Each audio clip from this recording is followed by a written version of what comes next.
the new leader of the Democratic Alliance is John Steenhuisen. I'm here today because I want to take the DA to greater heights. The federal leader of the Democratic Alliance is John Steenhuisen. And my answer to you is a resounding yes. I today announce that I will not seek re-election for a third term as the DA federal leader at the party's upcoming federal congress. And today, I simply say, mission accomplished.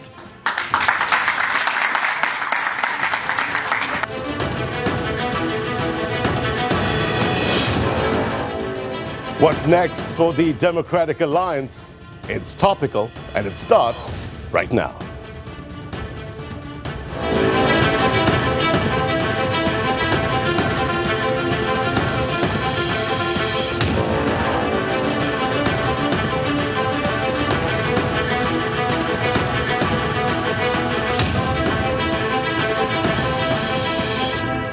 A very good evening to you, South Africa, those watching around the world. My name is Blaine Herman, and this is It's Topical. Mission accomplished. That's according to the current Democratic Alliance leader, John Steenhuisen. He said he will not seek re-election for a third term as the DA federal leader at the party's upcoming federal congress. Now, Steenhuisen premised this by saying that he has delivered everything that he promised his party when he was first elected as the federal leader. So, going on to say that he proudly picked up the party's banner when its internal polling was down to just 16%, and after the media declared the death of the DA.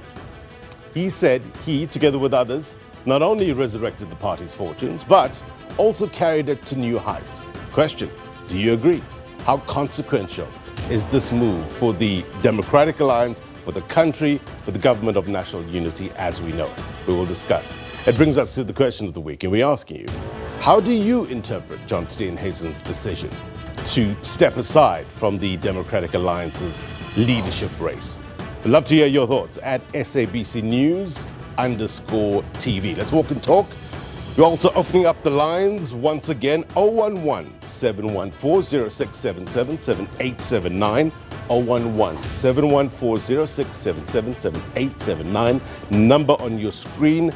Please get calling. I'd love to talk to you live on air. Perspective coming up.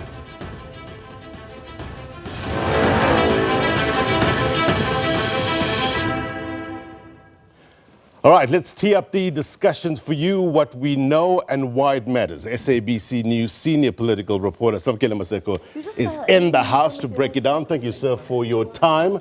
Let's just get some perspective here in terms of all the leaders of the Democratic Alliance. How has this party changed through these hands? The party has changed drastically. A period from Tony Leon going on to Helen Zille. You remember this particular time, Tony Leon was a thorn into the hands of former President Thabo Mbeki, going into the deep rural parts of the country, campaigning for the Democratic Alliance, particularly in areas where there was no proper social housing in the form of RTP houses, which the DA today boast about that the province of the Western Cape has delivered more houses than any other province within the country, dating back to when it was still under the ANC coalition government and coming to the DA administration now. Right. And particularly the handover of power between Tony Leon and Helen Zille was a seamless transition between the two. There was no ructions within the organization. The party was still growing at that point in time. Right. And going on to leading the Cape Metro, going on to leading the Western Cape province. Helen Zille became the mayor of the Metro in Cape Town,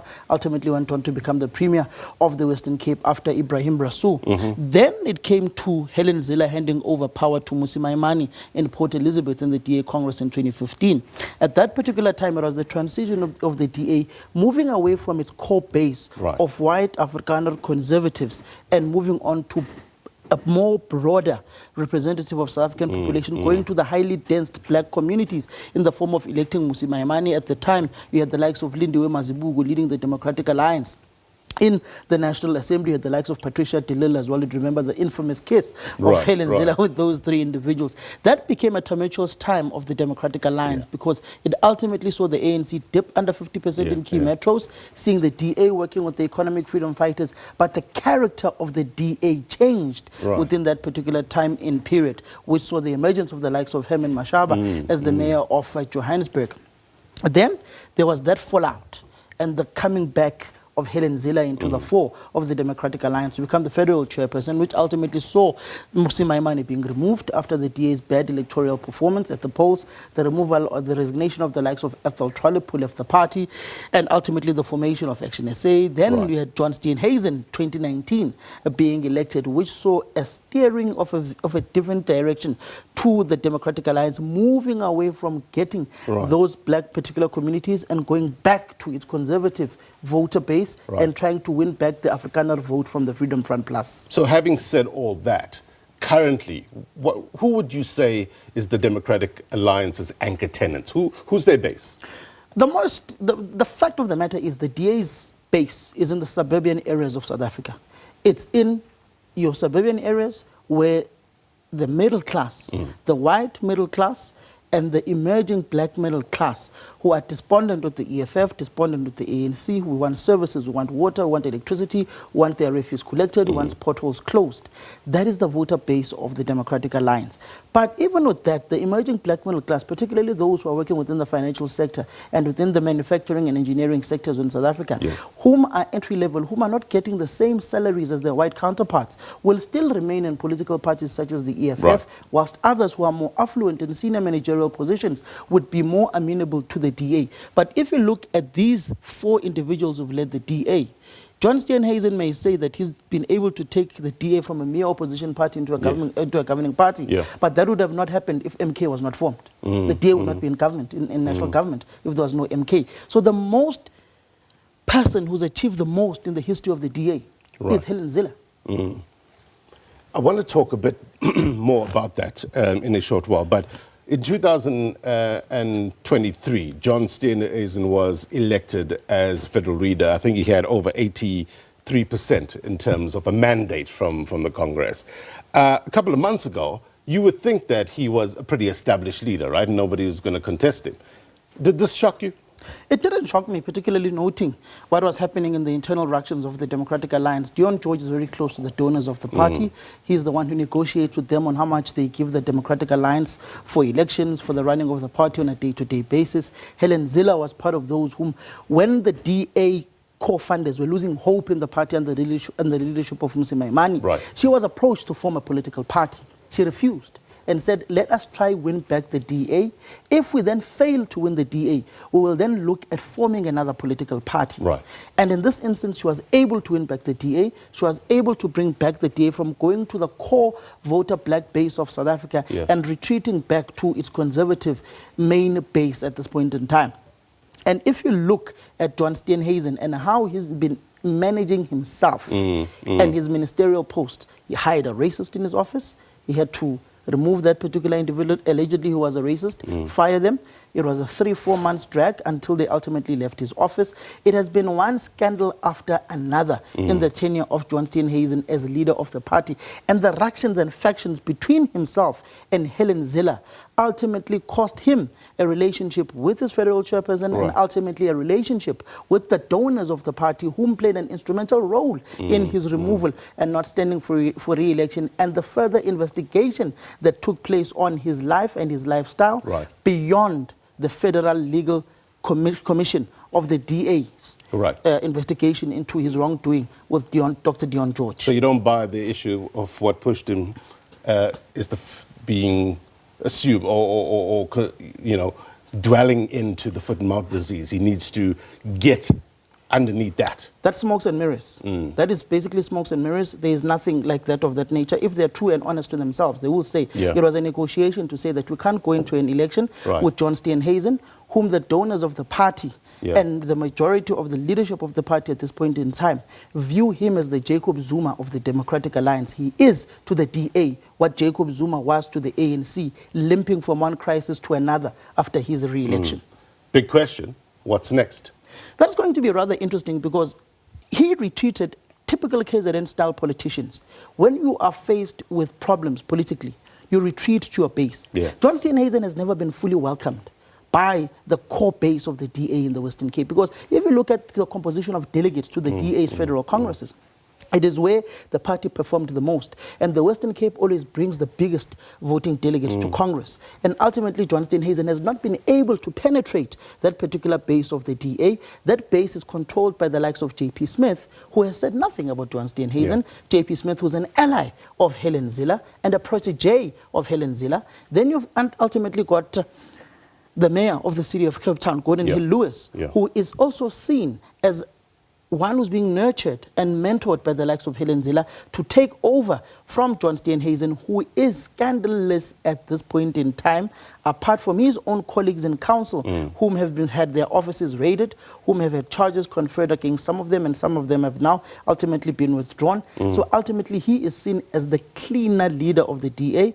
who runs a sufficiently good governance municipality when it comes to the provision of services of suburban areas. Because if you were to translate that to Kukuletu, to Kailicha, to Nyanga, to Mzangwe, it would be a totally different ball game apart from the sporting facilities that have recently been unveiled in Mzangwe. Lots of permutations. We need to talk about this more. Please stick around. We're going to have a discussion with the political reporters as well in a short while. We also have Sanusha Naidu, political analyst, to give us some perspective. Thank you very much indeed, sir. All right, our regular Word on the Street feature took to various streets of Johannesburg seeking diverse insights and perspectives on this topic, and this is what people had to say.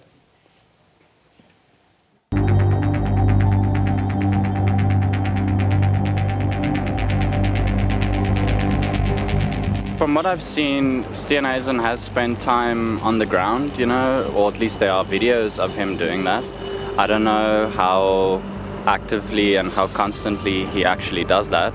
And like I said, I think it's possible that his response to the foot and mouth disease might have contributed to his response to maybe step down, because I know a couple of people felt a bit disheartened and maybe disconnected with him in his response. I think it's going to be interesting to see who fills that sort of power vacuum that Steenhuisen will leave. For him actually saying and announcing and endorsing that he's leaving the party and he's leaving with gratefulness, I think he's trying to make a very good exit and he's not trying to make it messy or anything, trying to keep the image of the party very good and clean. I think John Steenhuisen did a very good job of being the DA leader, and he made the party move forward, and it's a pity if he's stepping down. I think it's going to affect the DA. Going to local elections, of course, and also going to national elections later on. So it's going to affect the party. I think the party is going to decrease in terms of members and so on. But also, if you look at it in a good perspective, it's also allowing new faces in the party, vibrant young lions who are still hungry, who still have passion to fight for people. I don't think it affects anything. I think the policies, the DA will still remain the same. They'll find someone suitable to just pick up the baton where he left things off. In terms of the GNU, I'm not sure if Steenhuisen gets to move as the current Minister of Agriculture. But yeah, so my stance is that it's the continuation. Whoever comes in picks up where he left off. So it shouldn't be a thing that will destabilize the party in any form. All right, so we really appreciate your thoughts on this. Let's get the discussion on the road. That number again, 011-714-067-77879 is the number to dial. Love to take your calls on air. The gang's all here. Thank you very much indeed to our guests. Samkele is with us. Lunga Mzangwe, politics reporter at the Mail and Guardian. Thank you very much indeed. Queenin Masuabi, senior political journalist at Sunday World. Thank you very much indeed, Queenin. As well as political analyst who's joining us virtually, Sanusha Naidu. Good to have your better mind on the program. Lunga, maybe I can start with you. Having covered this for many years, did you see this coming? What's your interpretation in terms of John Steenhuisen not seeking re-election? You know, when it happened on I think it was on Monday, it was quite a shock to learn that he was not going to be challenging, because one would have thought that with him, I mean, he's quite a powerhouse in the DA, and one would have thought that he he was going to challenge. And what we had gotten was that he was not going to be challenged in that Congress.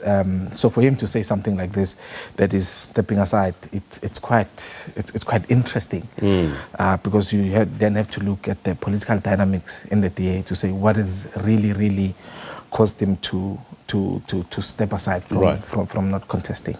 Queenin, what about you? I mean, as I was talking to Samkele about it a couple of months ago, you would assume that he was a pretty well-established leader within the Democratic Alliance, and not many would challenge his authority there. But this came out, and people started thinking whether the foot and mouth disease was really the reason why. I think we were all confused, Blaine, because initially, when we were covering the DA Congress that's due to happen in April, the perception that was John was going to go for a third term, contest again, and, really try to bring the DA's numbers up. And that was in January. I think there were a couple of stories that were written, and this changed suddenly this week.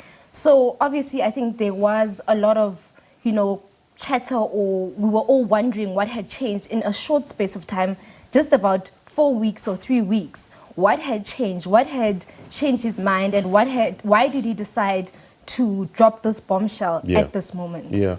Sanusha, what does this mean for the Democratic Alliance going forward? I was listening to what John Steenhuisen had to say the other day, and he said at the start of his leadership term, many commentators underestimated his commitment to ensuring that the party broadens its appeal and broadens its base. To what extent has he played a role in broadening the base of the Democratic Alliance?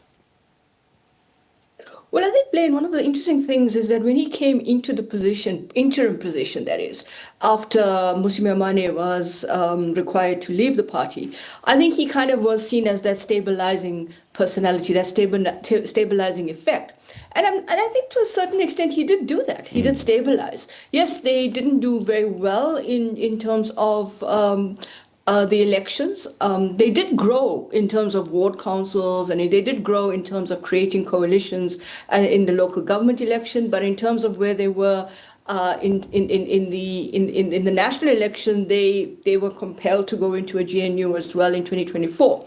But I think the challenge that we probably perhaps couldn't pick up on, or rather I didn't pick up on, is that the internal dynamics of the DA is so in-house. They keep everything within the boundaries of themselves, that the idea of what we are seeing now in terms of how this played out, both in terms of the Dion George factor, but also in terms of the relationship that was being crafted, or the relationship between the federal council chair, which is Helen Zille, and of course the leader of the party, which is the federal leader, which is John Steenhuisen. That break in that kind of relationship hasn't been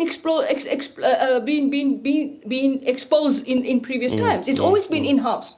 And I think this time around, what you are seeing is that, yes, the party has managed to move. I mean, if you listen to his briefing on Tuesday last week, or Wednesday last week, he keeps saying how he stabilized the party, how he took the party into the GNU, also creating the belief that he was very integral to the negotiations of the GNU from the DA side. But I think the challenge is that for the first time, we're seeing the unhinging of this leadership battle lines in the party, and how they veer for position. And I think one of the things that I want to say is that this is not just a John Steenhuisen question about leadership and where it's going. If you look at this is also about finding a new finance person for the DA, because Dion George has resigned. You've got to think about the fact that there's also going to be a federal council chairperson that has to be also nominated and voted for, because Helen Zille has indicated, from what I could gather, she doesn't want to stand for another term. So this is not just a leadership battle of John Steenhuisen, this is a leadership battle of the DA. He also said, Samkele, in the long story of the Democratic Alliance, its predecessors dating back to at least 1959, there's only one leadership era that will be remembered for marshalling the party across the Rubicon into national government. Only one, and it's this one. Is it a case of giving credit where credit is due? It's a very complex it's a very complex question to answer, because, as I stated earlier, The DA would not be in government if there was no MK party. The DA cannot claim today that they formed the government of national unity. They were an invitee to that GNU. And after the resolution of the ANC and the negotiations of Cyril Ramaphosa, unwilling to only work with the economic freedom fighters and unwilling to work with the MK party at all. Yeah. So ultimately the DA was a benefactor of ANC factions as opposed to the DA going back to win the love and support and the vote of South Africans. They did not do that. John Steenhuisen, Helen Zille, and the rest of the DA leadership did not do that.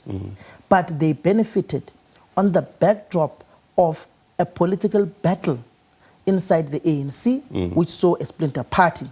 What John Steenhuisen can take credit for is for bringing two opposite parties ideologically in coming together and finding some sort of convergence on the issue of governance. Right. But even with that relationship, the DA has not been able to get anything policy perspective that they want under this GNU. Bella was signed, NHI was signed, the Expropriation Act was signed. The only thing they benefited from was the VAT of the value-added tax, the increase of the value-added tax, which ultimately saw them. And Helen Zille saying, we've not been able to win anything on a policy perspective. We will see how this ANC will pass the budget. And that is when they were able to strangle the ANC and say, no, you're not passing this budget until we are able to find convergence on a policy perspective, which they've not till this point in time. But we're able to just get over the hurdle of the value-added tax not being increased, but the fuel levy being increased. So either way, we are still being taxed. So on a policy perspective, and through the factions of the DA, John has been winning all along in the federal, in the DA, on a policy perspective. But when it ultimately came to a decision to walk out of the GNU, he was able to win against the likes of Helen Zille for them not to come out of the GNU. So till today, you cannot accredit the DA of any successive fruits from their own policy perspective-wise. John did say, Queenin, that when he was trying to push forward this Moonshot Pact and entering the GNU, that there were voices who were opposed to this. And he said he can't gloss over that. How loud at this current point are those voices still within the DA? I think the voices are loud enough for John to have decided not to run for a third term. I think it's quite clear. I think, as Samkele said, at some point, yes, there was opposition and John all along was emerging victorious in all the debates in the Federal Executive Council of the DA. But things have quickly changed and the voices have become loud enough to push him out somehow. Is that what you're finding through your reporting, Lunga? Look, I've been following the story, I think, from 2023 about the internal factions of the DA, and both John and Helen have clearly told me to say there's nothing like that. But I think this week it came out clear to say there are two factions in the party. I mean, if you look at what happened at the briefing in Durban, I mean, I was there. Those who are more aligned to John were at the briefing, and it was quite telling that a leader is going to announce such a big thing and the federal chair is not there. So you can clearly see that there's an issue. Although obviously they will not come out and say, oh, we have problems. They're not going to do that. But also, in taking it further to what Samkele was saying, if you look at what's happening in the DA, you look at it now to say, when they were in opposition, when you're in opposition, you're singing in the same hymn book. But when there's others in government and others who are not in government, the tune changes. Because one can argue to say those in government look to or seem to be benefiting more than those who are not in government, creating some sort of factionalism within the party.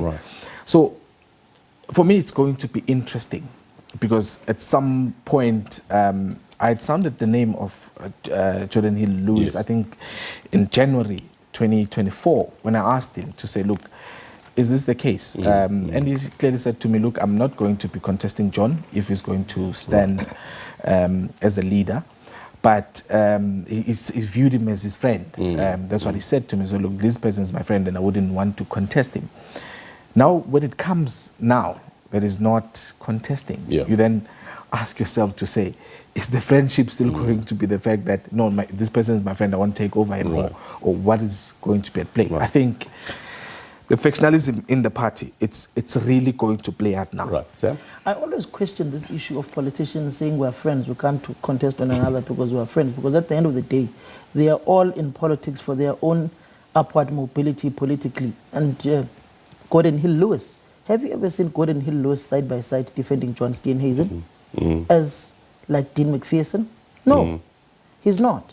Even if you speak to DA members and leaders, they will tell you that the negotiations and movements of the contender of Gordon Hill-Lewis began about 6-7 months ago, where the footsteps, the groundwork was being laid, and ultimately promoting him as the governance person using the city of Cape Town. And the divisions where people that belonged to the faction of Helen Zille were being raided, were being charged, and those aligned to John Steenhuisen were rising through the ranks of the party, rising through governance structures. And a political ostracization of those who had a different view were left outside of government.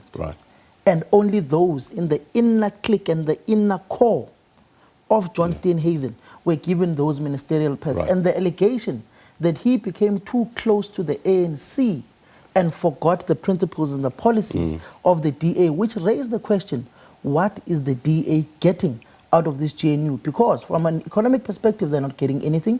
From a foreign affairs perspective, they were not getting anything.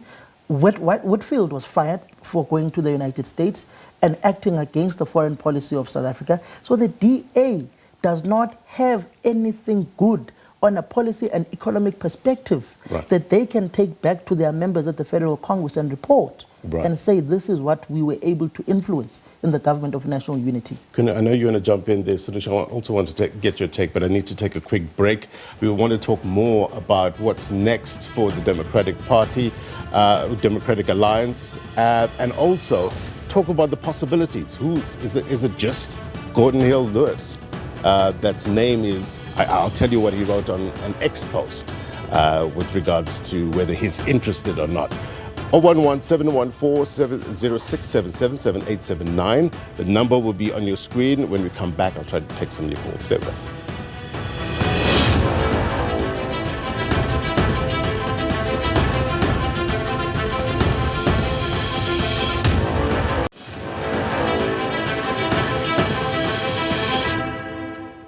Welcome back. You're watching It's Topical. Just to remind you about our question of the week, and we're asking you, what's your interpretation? How do you interpret John Steenhuisen's decision to step aside from the Democratic Alliance's leadership race?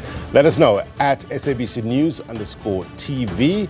Also, get dialing 011-714-06777-879. It's the number on your screen. We'll take some of your calls in a short while. Before we left, we were talking about, Queenin, the possibilities, the options for the Democratic Alliance. I've got an X post by Hill-Lewis here that I'm staring at, and he posted after John Steenhuisen's announcement that he was approached by a lot of people asking him to stand for the position as federal leader. And he says, if I do stand for the election as DA leader, I would welcome a robust and principled process focused on contemplating or competing ideas for the future of our party. Who currently, in your opinion and through your reporting, who currently poses a serious challenge to Gordon?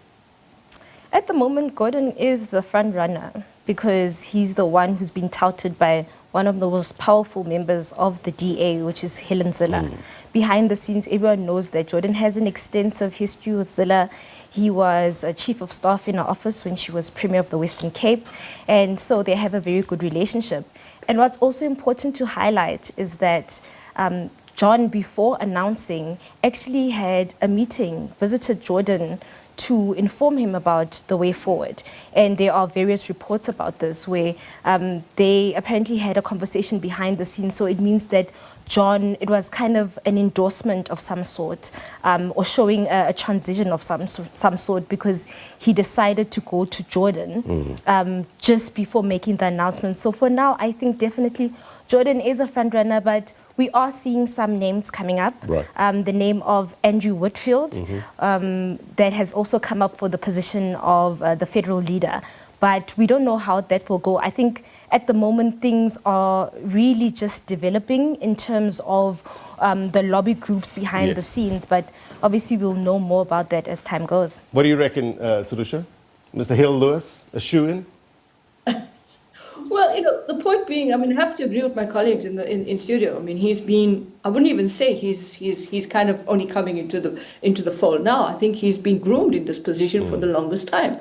From what I can remember, when he became mayor of the city of Cape Town, you kind of get the sense that he was going to be the successor to the whole kind of leadership contestation in the DA. He comes from a very interesting political roots in terms of his student politics, youngest member of parliament, played the role of both shadow finance minister, trade and industry. I mean, I met him once, and he's very charismatic, and I think to a large extent it kind of fits the kind of brand and image of the party going forward. But I think there's something else also that we have to recognize here, and that is, you spoke about friendship and interests, and I think that's something that's very interesting, because in politics there's no such thing as friends, there's interests. And how this serves the interests in terms of the ambitions that people have in the DA. And I think what was a point of departure for me was how this played out when Dion George went on one of the newsroom public platforms and announced his resignation and made that statement, which was very damning about what Mr. Steenhuisen was doing with the portfolio, the question around his finances, but also in terms of his relationship with the captive wildlife breeding industry. And these are things that I think are coming to also raise questions about the idea that the city of Cape Town or the jewel in the crown of the DA is the Western Cape. Because I think that doesn't necessarily resonate with, for example, when you see some of the issues around the policy question around dealing with criminal activity, just say outside of the airport, the proposal of building a wall, and how that creates the kind of identity challenges, etc. The last point I want to make on this is, if there was anything else that the DA brought to the GNU, was perhaps a kind of first reshuffle of the GNU, which the DA brought in terms of what Mr. Steenhuisen did to Dion George, and then having him removed from that position, based on perhaps internal politics of the DA and not necessarily politics of the GNU. Right. Look at the powerful personality that is Helen Zille. What do you think her role is going to be over the next couple of months? That's very interesting, because I think she has a media engagement also somewhere on Friday. I think that's one of the issues that we need to ask from her, to say from now where to, what's going to happen. But let's go here plain. There's some internal people in the DA who feel that Jordan is more of a regional leader, does not have experience nationally. So how do you then put a regional leader to just move them from region to national and to run the party? Those are the issues. That's when maybe the issue of where Helen then comes in to say, how do they groom this person into a leadership role? But also, you then have to look, Helen has clearly said that she's not going to contest for federal chair. What happens in that position? I know the name of Siviwe Kwagube has also been one of the names that have been touted. I mean, I've spoken to her to say, would she be interested in a leadership role? And she was clearly to say, no, she's not interested in that, but she's interested in one of the positions. So you then see a person who is in Helen Zille, who's very experienced in politics, coming into Joburg. Who then does she endorse to take over from her? Who does she put in this position? How? Because for me, it would be very difficult to understand, to say if you put someone who some in the DA view to say no, he's a regional leader, doesn't really have experience, and you have Kwahube, who's not really been in those leadership positions of the party. Yeah. How do you then balance that into the party growing? I don't know. Do you have any fresh reporting? I know Helen has taken some issue about your reporting of late. Definitely. I've had to defend myself, but yes. I think for Helen's position particularly, we are seeing the name of Asho Soropan coming up very strongly. Asho currently is Helen's deputy, one of Helen's deputies, and has experience in that role, in that capacity, and also a very strong backing from her. And then for other positions, I did see the name of Solim Simang for, I think, the role that Ivan Meyer has currently. And that will be a tough contestation. Also, rumor is that Ivan Meyer might be retiring this time around. So I think the DA is in a very important stage because they're going to have a lot of experienced leaders moving out. And we're going to see a lot of new faces coming in. And I think they have to be extremely sure of who they're going to be electing because those are quite big shoes to fill. I know you're going to jump in. Sam, just hold your thought. I want to take a quick call. Sanele from KZN Ladysmith, I understand. Sanele, a very good evening to you. What's on your mind? It's only topical, please. Thank you so much and greeting to your panelists. Welcome, Sanele. Go ahead. I am a DA activist here in Nambiti, please. Then firstly, I want to disagree fairly with what our analyst Samkele has just pointed out. He's a reporter, by the way. Exactly. Because look, we have to define the DA through, because we must understand DA is a liberal and a conservative machine. So that it is not like on how we are used with what is happening with our political parties. Because, look, the DA is not that there was that problem, as Samkele has clarified on that. Already the DA was up to inserting its house in order with its leadership. As we have said that Helen is going out, the DA has to go for a finance chairperson. To compare GNU, the GNU performance with the DA, it's not about the DA policies. It's all those parties within the GNU. There is no way that you can say the DA didn't get this, didn't get this. It failed on what there, because it is the old parties that on that one.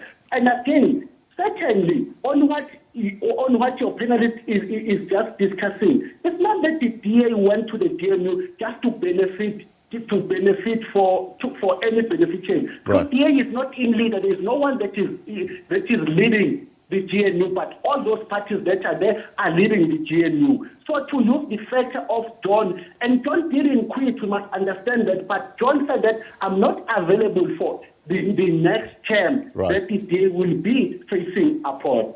Who has your vote, Sanele, in terms of the next leader of the Democratic Alliance? When we open discussion for that, because we will wait for the federal to lead us on that one. Sanele from KZN, thank you very much indeed. Samkele?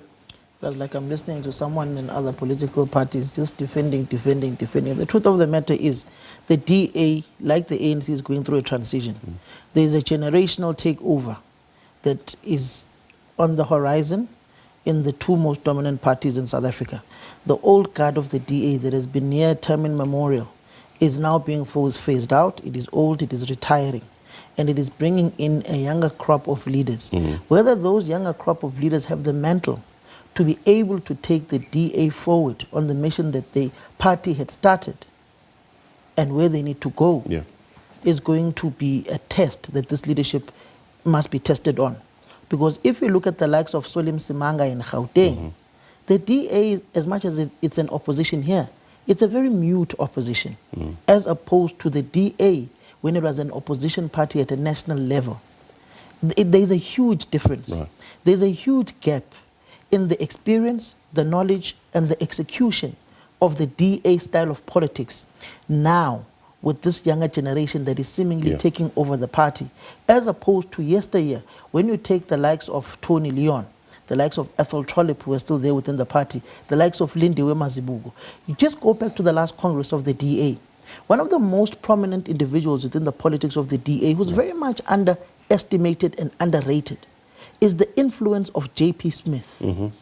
If you don't win individuals like J.P. Smith over, you can kiss your ambitions of leading the DA goodbye because of the power and the influence that they have within the structures of the party, outside of the party, with the donors of the party, and also linking the DA with so much, with unsavory characters of society in order for them not to be problematic with the DA when it comes to governance matters. So those are the issues we've got to contend with. They're the likes of Natasha Mazzoni as well. So there are many individuals who will want to come up. Natasha Mazzoni even contested in the last Congress and lost out.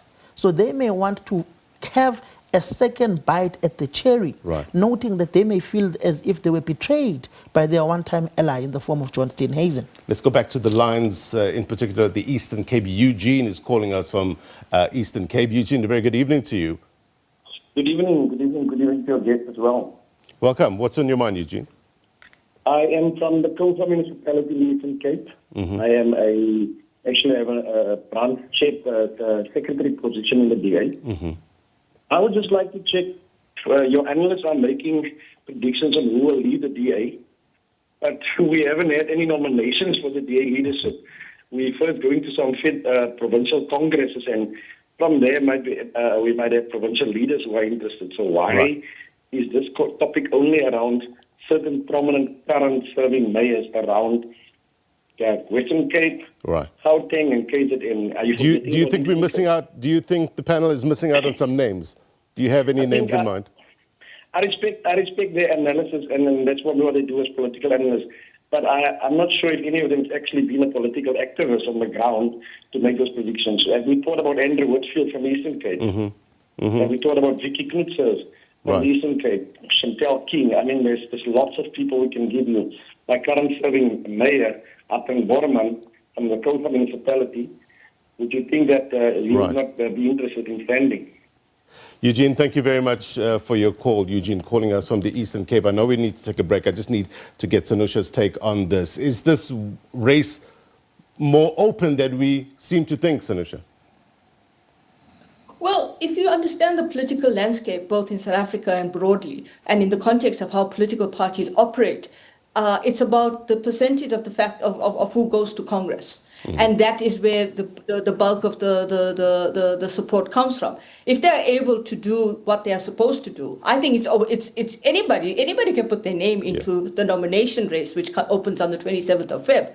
But the challenge would be what support base they're going to Congress with. And that is where it follows almost similarly, if maybe more broadly, in the context of what is your percent, which is your biggest voting blocks, and how do they get into Congress, and what do they vote for? For right now, what was interesting last Thursday, when the DA mentioned their mayoral candidates, the mayoral candidate for the city of Cape Town was not mentioned.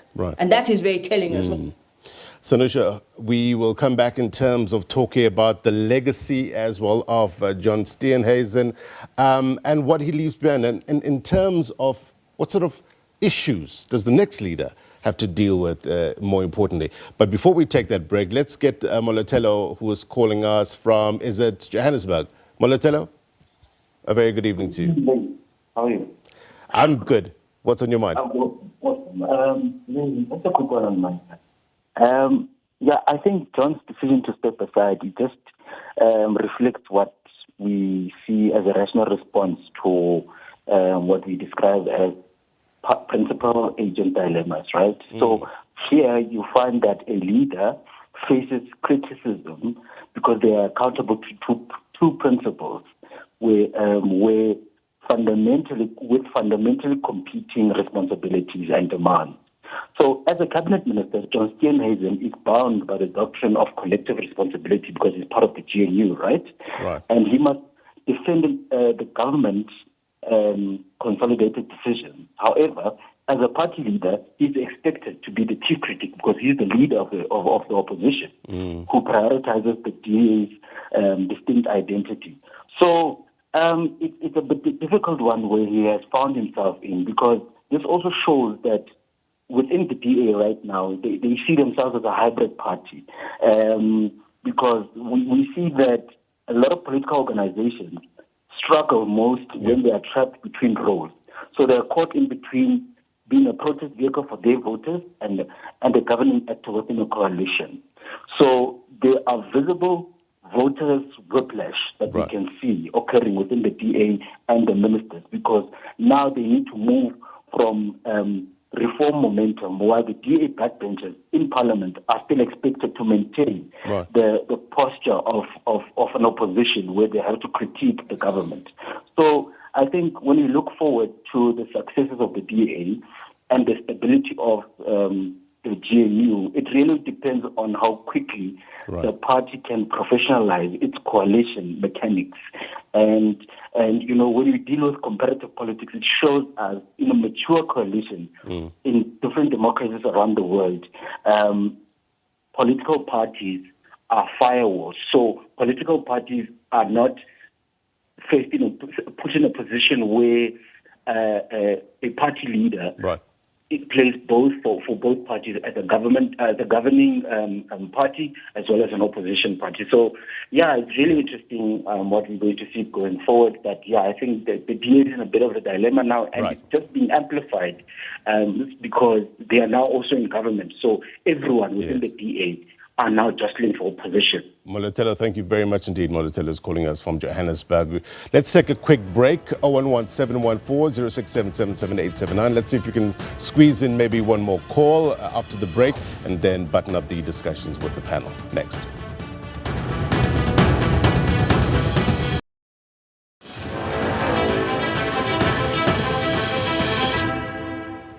Welcome back. We're talking about the current state of the Democratic Alliance and possible new leadership joining after John Steenhuisen said that he's not going to seek re-election at the Congress. Lunga, I just want to bring up something that I was watching an interview that he did, John Steenhuisen, that is, with the SABC back in 2023.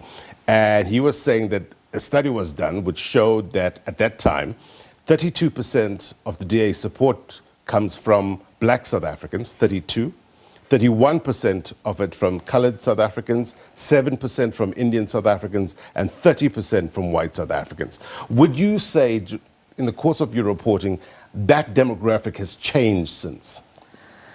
Oh, that's a very, very difficult question, because one would then have to look, for instance, you look at the 2024 elections, where then one would have to say, did the DA benefit from a lot of maybe black voters not going to the polls? I know it's a very controversial topic, but can we then look at that to say, did they actually not benefit from a lot of maybe the people that we view as black people not going to vote? Is that going to be a thing in 2026 local government election? Because if you look at the scope of people voting, people don't necessarily want to go and vote. Who benefits the most? I know we did a story at some point at the office where we looked to say the DA more, those who are aligned more to voting for the DA are most certainly to go to vote. They are more consistent with their voting. But if you look at the parties that the ANC, the EFF, maybe the MK, those ones who fish in the same pond, those who are supposed to vote don't actually go and vote.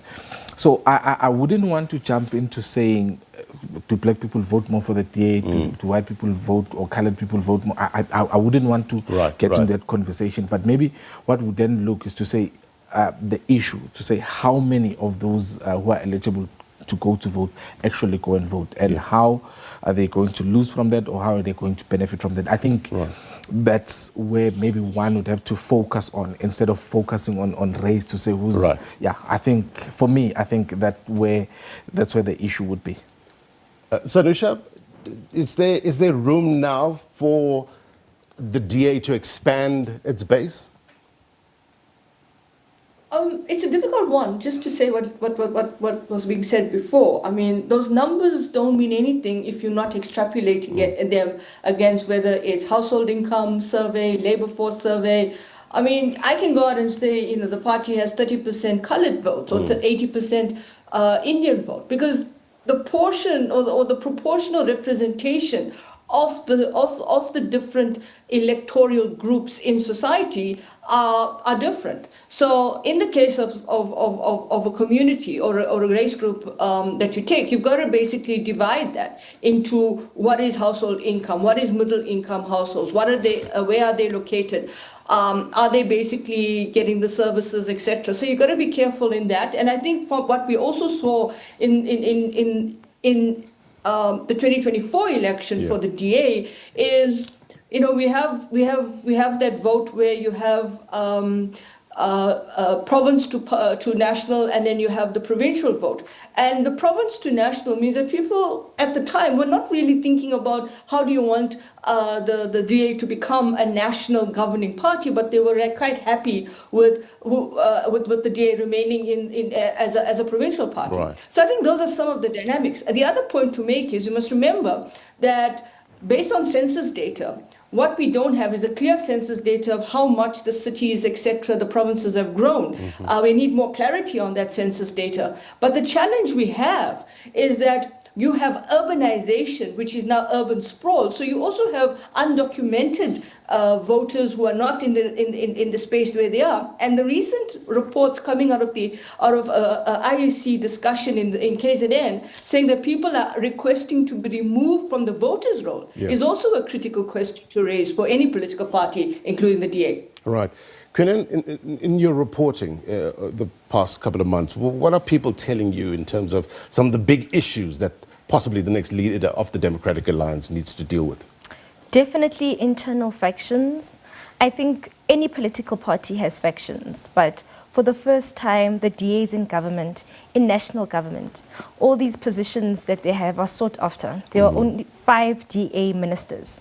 And I think that's where the bone of contention started, I think, recently in the party. The factions were there, but I think it intensified whatever issues were there, because there were some who felt they were left behind. For instance, there's this notion that the DA in Gauteng feels that the negotiations did not go well and they were left behind, whereas they could have been part of the coalition government with the ANC here, but it didn't work out. And then there are people who believe that those who are in government are protecting their interests whenever there are debates in the party. So I think internal factions, definitely.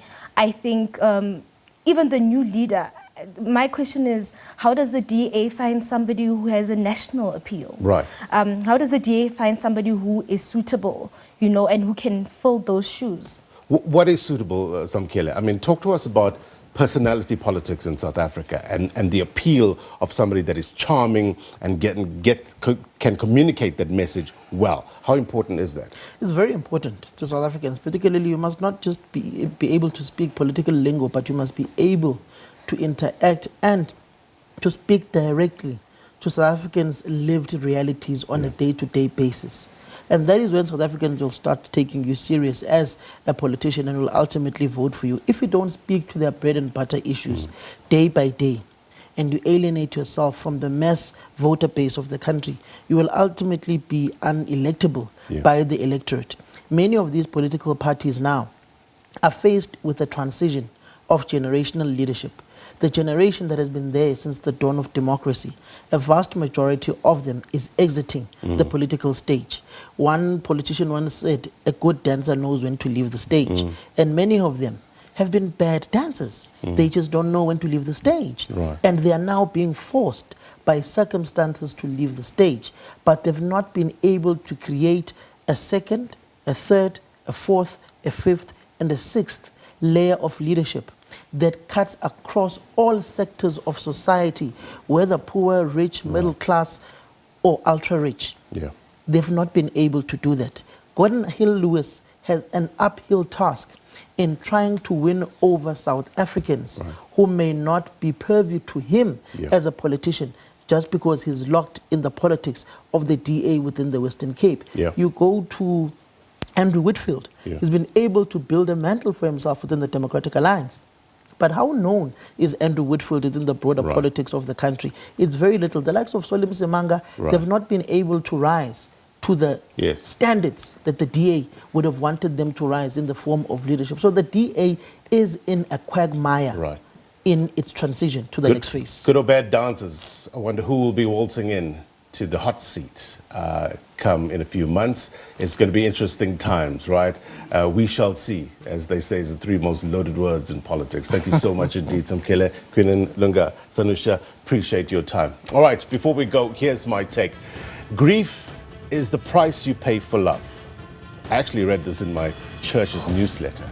So if you have any capacity for love, then you will need to carry some tissues with you, right? Got me thinking about the statement in the context of our love for this country. Some people are feeling grief. Some are not happy with what they're hearing, for example, from what's coming out from the Lunga Commission, right? But there are also a lot of people who are hopeful and feel we need to be, have this as part of our cleansing, so to speak. For me, love for country should not be determined by who is in office. It should be determined by what I call the 3 Ps. The commitment to its people, principles, and the promise of what it can be, right? Having said that, and I would say that this, I would say this to any political party or an independent. Ask yourself the question, what are the principles that matter given the state of play? And who embodies those principles, right? There's a need for more implementation and less talk. There's a need for less platitudes and kicking the can down the road. Who embodies those principles? Who gets the job done? The aspect of moral responsibility in the name of progress. Our principles are what drives us home on this rocky, potholed, riddled road that we call life, right? So let's remember that when choosing the next leader. But more importantly, internalize it if you are the one who's running for that leadership position. And that's my take. If you miss anything on this program, then be sure to watch this episode of Topical on YouTube as well as SABC Plus if you're watching a repeat of this program. Then, as always, the news continues. Unwrap Africa up next with Tembekile. Until next week, my brothers and sisters, take care. Bye-bye.